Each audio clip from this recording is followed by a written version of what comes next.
bakaylihii buurnaa. Carruurey, muuqaalkani wuxuu ku saabsan yahay bakayle aad u buuran. Jawgu aad u macaan yahay, waana subax aroor ah. Shimbirihu waa ciyayaan, balse meesha waxaa ku nool 3 dabagaale iyo bakayle. Godkan idiin muuqda waa godkii uu ku noolaa bakayle. Bakayluhuna waa kii aadka u buurnaa. Wuu hurdaa halka ay shimbiruhu tooseen oo ay ciyeen iyagoo ku ciyo cod macaan. Bakaylihii wuu soo kacay wuxuuna ogaaday inay subax tahay. Wuu jimicsanayaa sababtoo ah xalay oo dhan ayuu hurday. Waxaa niyadiisa ku jirta inuu cunto raadsado, balse meeshii u dhaqaaqi lahaa ayuu ka fikirayaa. Wuxuu arkay ubaxyo uu doonayo inuu carabsado. Aad bay u fiican tahay ubaxa in la carabsado, laakiin bakayluhu ma oga in kor laga daawanayo. Wuxuu arkay balanbaalis. Balanbaalistu waa shay aad u qurxoon. Allah, balanbaalistii waxaa ku soo duldhacay tufaax. Wuu yaabay bakaylihii. Yaa soo tuuray tufaaxan, laakiin muusan ogeyn in kor laga daawanayay ama kor laga fiirsanayay. Balanbaalis kale ayaa timid. Bakayluhu wuxuu iska cunayaa tufaaxii kor ka soo dhacay. Ma soo dhicine waa la soo tuuray. Allah, baashii balanbaalistii uu tufaaxa dusha kaga soo dhacay way soo noqotay ayuu isleeyahay. Balse bakayluhu ma oga in 3 dabagaale ay daba socdaan, aynan rabin inuu halkan ka ugaarsado ama uu ka raadsado cunto. Bakaylihii wax ayuu dareemay. Wuu shakiyay. Maxaa jira ayuu isleeyahay. Aad bay u wanaagsan tahay mararka qaarkood inaad foojignaatid oo aad ogaatid waxa ka dhacaya hareerahaaga. Carruurey, waxaa jirta mahmaah ah sirmaqabe alla u maqan. Bakayluhu waxba ma oga. Waxaa lagu soo tuuray shay yar.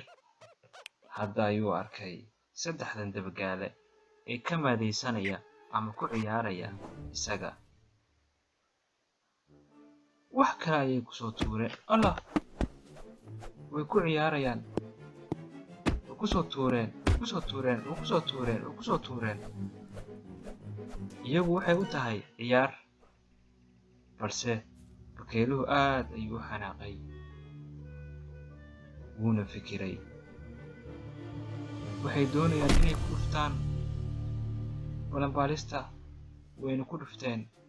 Aad ayuu uga carooday arrintaas, waayo balanbaalistu waa shay yar oo aad u qurux badan oo noolo ah. Mana fiicna in lagu ciyaaro, waayo naf ayay leedahay. Mana fiicna in nafleyda la dhibo. Qoladan 3 bakayle, aan iraahdee 3 dabagaale aad ayay u dhib badan yihiin. Bakayle wuu yaaban yahay. Wixii uu samayn lahaa ayuu ku fikirayaa.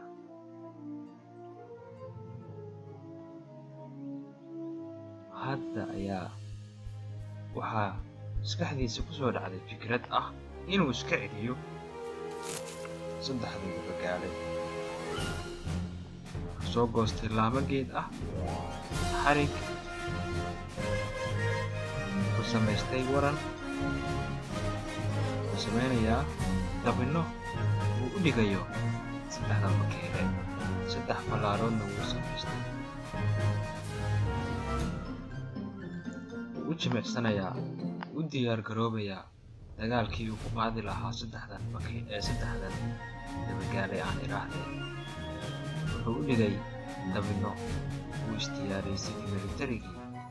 Dagaal ayuu u diyaar garoobay. iyaguna kor ayay kala socdaan. Waxa uu samaynayaa beeraha.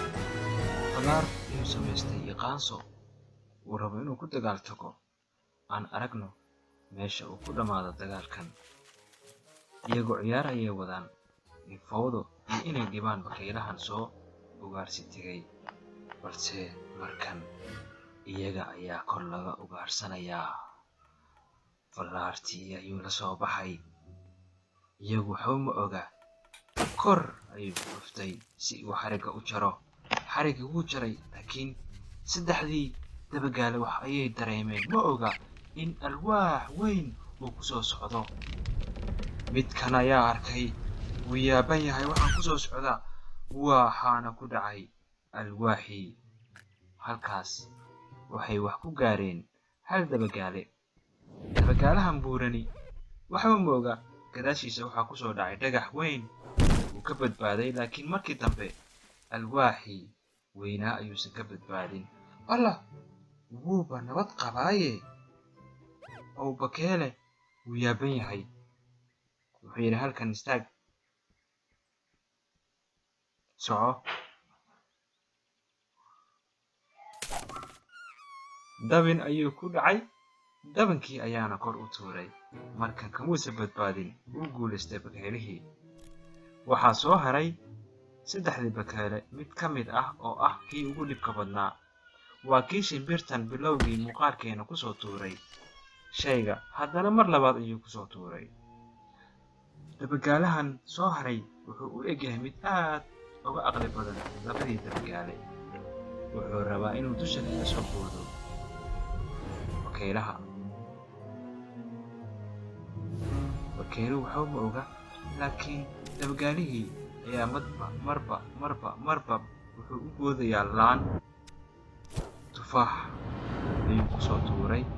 tufaaxii wuxuu ku dhacay shabaqyadii ama dabanadii bakayluhu dhigay. sidaas ayayna ku fashilmeen. laakiin dabin kale ayaa harsan. dabagaalahani ma oga dabinkan kale meesha uu yahay, laakiin waa kan wuuna ku dhacay. dhulka ayuu ku soo dhacay. dhulkana waxaa ka taagnaa waramo afka mudax ka ah oo uu sii diyaariyey bakayluhu. laakiin markan wuu ka badbaaday. laakiin xaggee buu saaran yahay? ul ama laan uu gacanta ku haya bakayluhu. bakaylihii ayaa gacanta ku qabtay dabagaalihii.